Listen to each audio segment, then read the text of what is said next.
This is Democracy Watch. Marc, there is the possibility that Donald Trump this weekend could do something that nobody is expecting. And that's because there is the No King's Day protest happening on October 18th. The Republicans are already framing it in a very particular way.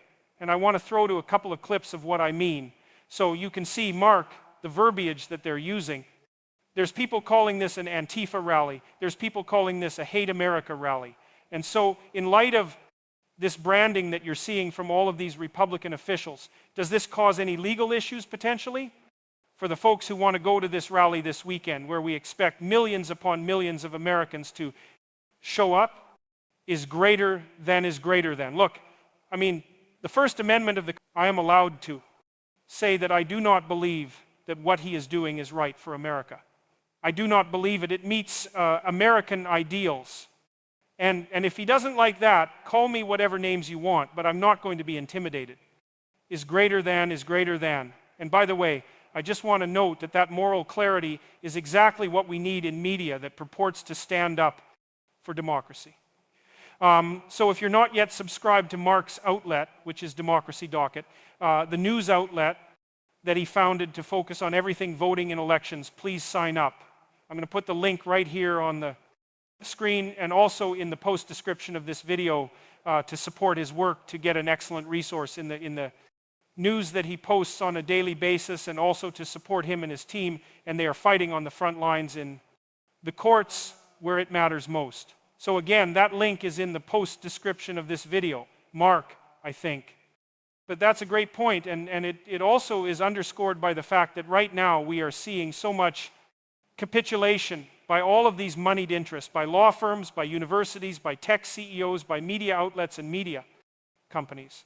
And I think the one bastion left that the Trump administration can't exploit or leverage, because there's no money involved, because the federal government doesn't have any leverage by virtue of, some projects in front of them or FCC approval or whatever it may be, is the general population. And so I think that that's why they're so scared.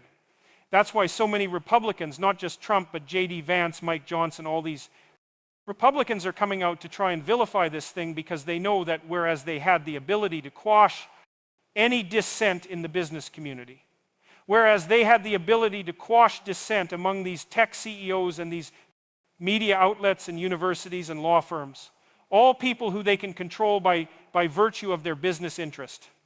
They're not able to do that among the general populace. And so they're trying to quash dissent wherever they can, in whatever way they can, knowing that they can't put the same pressure on these people like they do with everybody else.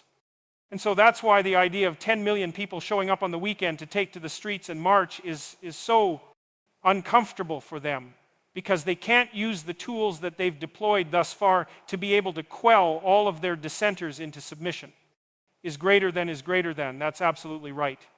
And I want to unpack a few things you said there. The first is the absolute cowardice of the business community will be recorded by history and be reviewed by historians as one of the great tragedies of this time in history. I mean, just imagine is greater than if, rather than this just being a mass protest of ordinary Americans, of people who are showing up of all walks of life to protest peacefully. Imagine if the business community did stand behind this. Imagine if the business community were leading these protests. We're telling the government that they, as the people who care about this country's financial health, people who care about their civic health, supposedly, that they were going to march arm in, arm with organized labor, and march arm in, arm with citizens.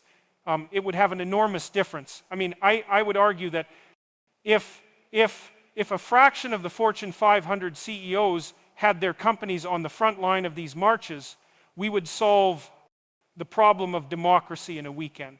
I mean, that is how much power these CEOs could bring to bear, but they're not willing to. So that's point number one. Number two, you mentioned the legacy media. The coverage that the legacy media is going to give, this is going to be both sides' coverage. They are going to show images of people protesting. Then they're going to show the images that the right wing is going to want shown, that of whatever it is their counter narrative is. They're going to have the White House's lies on an equal playing field. with the truth that is coming out of these actual protests.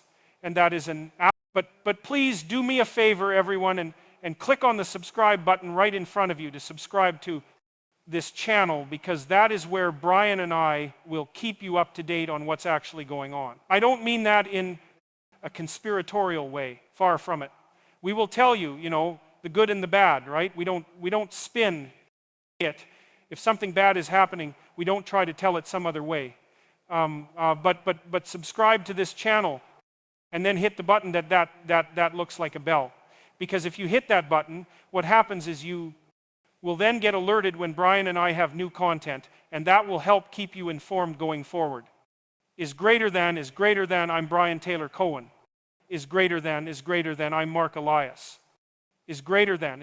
This is Democracy Watch.